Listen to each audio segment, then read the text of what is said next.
Ada beda antara polisi negara Republik Indonesia dengan polisi pemerintah. Polisi negara Republik Indonesia itu patuhnya pada undang-undang. Baru patuh pada pemerintah. Bukan sebaliknya. Karena pemerintah itu isinya pejabat-pejabat, orangnya yang menerima mandat. Orang bisa salah, bisa keliru, bisa kilap. Undang-undang ya bisa salah, tapi kesepakatan banyak pihak, kekurangannya pasti ada. Hanya undang-undang mengatur orang, itu bukan diatur orang.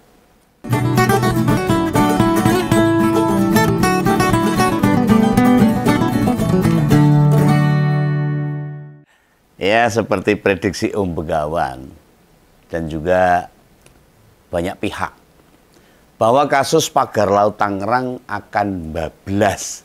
Apa itu? Artinya bablas yang Om Begawan maksud. Ya lewat atau menguap begitu saja. Kan ada pihak yang dipersalahkan akhirnya. Bila pun harus diada-adakan atau siapa gitu yang mau dihukum. Paling ya perangkat bawahan. Kayak kepala desa, Ohot. Ya itu aja. Entah kepala kantor pertanahan, atau tukang ukurnya, atau pemasang pagar lautnya itu. Dan level kerucuk-kerucuk sejenisnya. Ini bukan prediksi sing tak karang-karang loh. Bukan kayak nebak angka cap jika atau toto apa itu kuda dan sebagainya, tebak-tebakan buah manggis, bukan itu. Ada banyak tanda-tanda soal ini malah akan jadi makin abu-abu, makin remang-remang. Malah ditutup gitu loh. Diselimurke dengan perkara lain. Diselimurke apa ya? Ditutupilah dengan masalah-masalah yang lain. Dan yang paling jelas dan terlihat itu munculnya pernyataan dari Dirpolariut Polda Metro Jaya. Dia bilang belum menemukan indikasi tindak pidana. Loh, piye? Ini saran Om Begawan pada Dirpolariut, Irut, apa itu? Dirpolariut Polda. Ya benar gitu lah. Lah bila belum ngelihat tindak pidana, berarti panjenengan ini jarang jalan-jalan, ngopine kurang ada ini. Sehingga sulit atau tidak ngelihat. Tidak banyak jelas sejelas-jelasnya apa yang terjadi. Lawang barang yang sudah ketok cetok welo-welo jelas di depan mata kok. Baik pagar laut sama munculnya sertifikat. Sing duweni yang punya ya genah-genah adya. Gimana dianggap tidak pidana? Dasar laut tidak bisa disertifikatkan dan muncul sertifikat itu sudah tindak kriminal. Mungkin ada KTP yang dipakai dengan cara-cara yang tidak baik. Banyak itu tidak kriminal. Masa kalau ada orang dirikan tenda menatap bangunan di salah satu jalur jalan utama misalnya di Gatot Subroto Jakarta sana. Belum melihat indikasi tindak pidana itu piye. Contoh ini. Kawasan hutan milik perhutani. Misalnya ini tiba-tiba dipatoki dibuat pagar. Mau dari bambu, mau dari kayu atau dari batako. Kira-kira bakal ditangkap nggak? Itu tidak pidana kriminal atau tidak? Piye itu? Ya ini genah-genah tidak pidana ini. Nah ini Pak Kombes Joko Sadono selaku Dirpolariut Polda ini dalam penjelasannya di televisi swasta bilang begini nih, dengarkan ini para ngompol sini. Kami hanya menyelidiki loh terkait dengan apa-apa saja yang ada di lapangan. Ada tindak pidana atau tidak, tapi karena sudah diambil alih KKP, ya kita tunggu saja dari KKP. Sementara kami masih belum menemukan tindak pidana. Lah ini loh, belum menemukan tindak pidana. Itu Pak Joko Sadono yang bilang, ini bukan Om Begawan. Om Begawan cuma menirukan. Kan hanya mengulangi Om Begawan. Apa yang dia sampaikan. Bapak polisi yang terhormat, kami ini rakyat kecil loh. Mungkin sangat sedikit ngerti soal hukum. tidak banyak tahu perkara-perkara pidana. Tapi cara membodohi kami yang nggak gitu-gitu amat lah. Kejam itu. Kalau membodohi kami dengan cara-cara seperti itu. Laut itu milik siapa, Pak? Milik negara, milik rakyat. Jangan ngejawab milik Tuhan loh. Kami sebagai rakyat, terutama para nelayan, kan nyari penghidupan di sana. Yang akan bisa digunakan untuk penghidupan para nelayan dan warga-warga di sekitar pantai laut di Tangerang itu. Bila ada pihak-pihak yang menghalangi, membuat kami susah cari nafkah, dan cara menghalangi tidak berdasarkan aturan hukum, masa itu bukan tindak pidana sih, Pak? Cara berpikirnya gimana sih?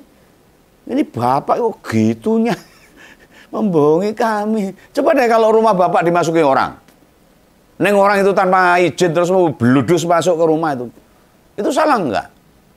Apa dia nggak dihukum karena pas konangan? Belum ambil apa-apa loh itu. Woi, dian kabeh di Indonesia ini cara berpikir gini pejabat-pejabat ini. Lah penjelasan Pak Dirpolairut ini kan bikin Om Begawan nebak-nebak, memprediksi. Gitu. Atau mendefinisikan apa polisi bisa biasa kerjasama dengan perusahaannya Agung Sedayu. Mungkin. Ada kong-kalingkong. Ini saya nggak nuduh loh kalau cara seperti ini. Ini nebak aja loh, Pak. Kan Om Begawan tidak tahu sedekat apa aparat keamanan sama Agung Sedayu. Yang memang permasalahannya itu di laut itu loh. Apa sedekat teman sekerja kan diandar ya. Nah sudah hampir semingguan loh nih TNI Angkatan Laut, pasukan katak nelayan, Bakamlah, bahkan Angkatan Laut Marinir pada ke lautan, terjun ke lautan Tangerang untuk nyabutin bambu-bambu ini. Lah itu pada ngapain itu ke sana itu? Diving, menikmati alam, healing, piknik, jeguran, keceh di laut kan enggak. Kan mereka itu nyabutin bambu-bambu yang jadi masalah kriminal di sana. Yang kemambel di lautan itu. Mengambilin paranet berisi pasir. Biar nggak menghalangi kapal atau nelayan-nelayan yang mau mencari ikan di sana. Pagar dicabuti, ya dudu mergo wis gondrong ya jenggot, melainkan menyalahi aturan. Dan itu tindak kriminal kok belum ada. Nah dengan kerja keras mereka, sekarang paling tinggal berapa kilometer lah. Kemarin saya dengar sudah 18 sampai 20 kilometer yang sudah dicabutin. Karena cuaca buruk maka mereka menghentikan, padahal tinggal 2-3 hari lagi target untuk mencabuti 30 km itu di lautan Tangerang. Itu pagar lautnya itu bambu paranet pasir. Itu bukti Pak itu. Barang yang dipakai buat menguasai laut. Kemudian masih ada sertifikat hak guna bangunan atas nama PT Intan Agung Makmur sama PT Cahaya Inti Sentosa. Juga bukan barang bukti itu. Nah, pengakuan dari pengacara induk perusahaan, 2 perusahaan tadi, mereka memang yang punya sertifikat, sudah ngakuin loh. Ini kan berarti sertifikat timbul dengan cara-cara yang salah ini. Ada kong-kalingkong antara pejabat dengan perusahaan. Ini juga bukan petunjuk tindakan pidana. Nah, terbitnya sertifikat. Apa ya maunya staf BPN sendiri? Kan tidak mungkin. Apa mungkin pegawai agraria nawar-nawarkan laut buat disertifikatkan? Ya, itu bukan kejahatan. Yang repot akibat perkara ini sudah ratusan orang, Pak. Bahkan ribuan yang terdampak pagar laut ini. Yang tambah sulit hidupnya. Itu belasan ribu nyawa. Ya kok enteng saja nyebut belum menemukan tindak pidana korupsi ini maunya apa ini? Pak Dir ini lalu nyebut nunggu KKP, seakan-akan ngoper permasalahan bola panas ini ke KKP, ke kementerian. Dia yang disorot bukan polisi. Ini Begawan bukan mau ngebela KKP, namun namanya kementerian, bukan aparat penegak hukum, Pak. Panjenengan yang harus tegas melindungi rakyat, melindungi masyarakat di Tangerang itu.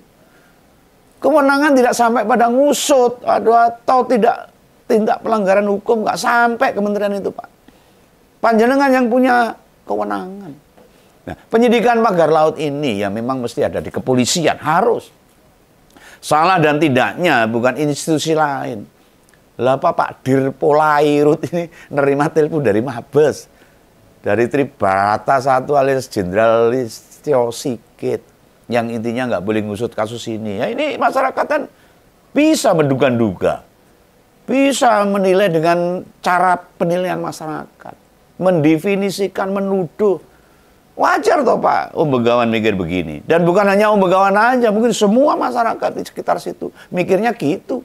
Kalau aparat penegak hukum aja ragu-ragu, apa ini? Salah isi kepala ini. Kok ngarah ke sana ini? Lah tanpa diperintah, apa bawahan mau menghentikan sebuah kasus? Apakah berani? Bukan perintah dari mantan presiden toh? Nggak mungkin. Agus Dayu tidak tersangkut hukum biar gitu. Karena gini loh, Pak Aguan pemilik Agung Sedayu itu salah satu pihak yang turut ngebantu bangun IKN loh. Proyek andalannya Jokowi. Itu mungkin semacam timbal balik, ya bisa. Ini kan pendapat kami, opini kami. Saling gatuk-gatuk kayak gitu. Nanti Om Bekaram dikira ngait-ngaitkan kalau gini. Nyalah-nyalah ke Jokowi lagi.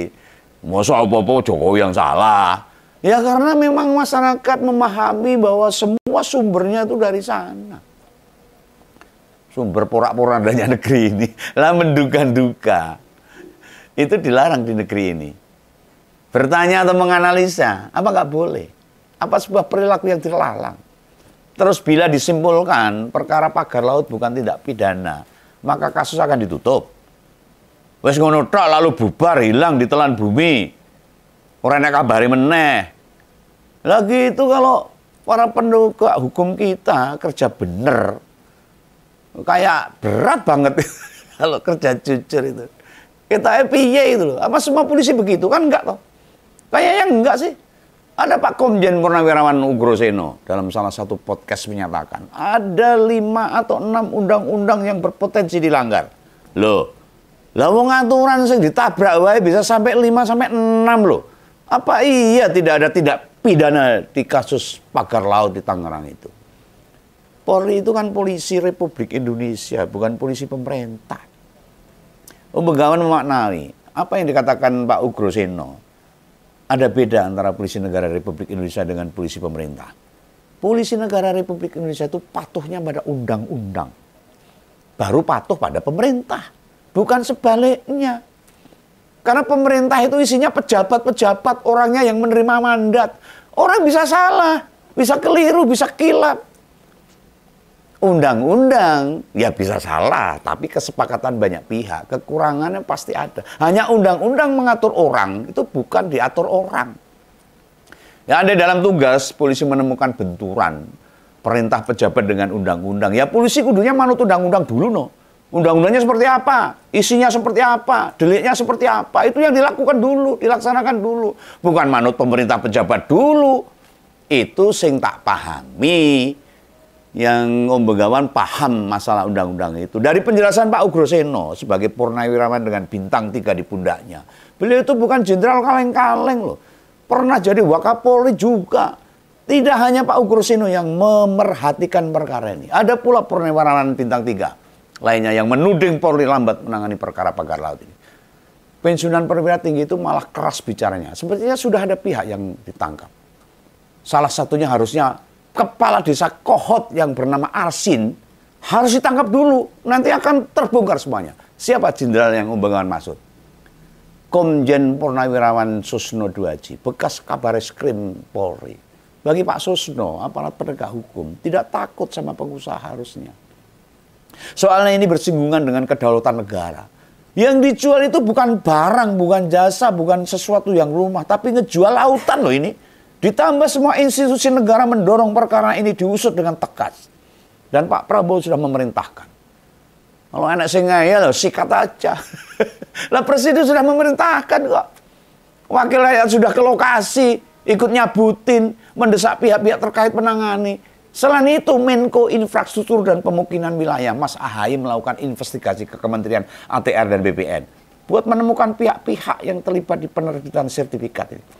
Masa semua obah penegak hukumnya malah mandegrek kayak setum ketean bensin.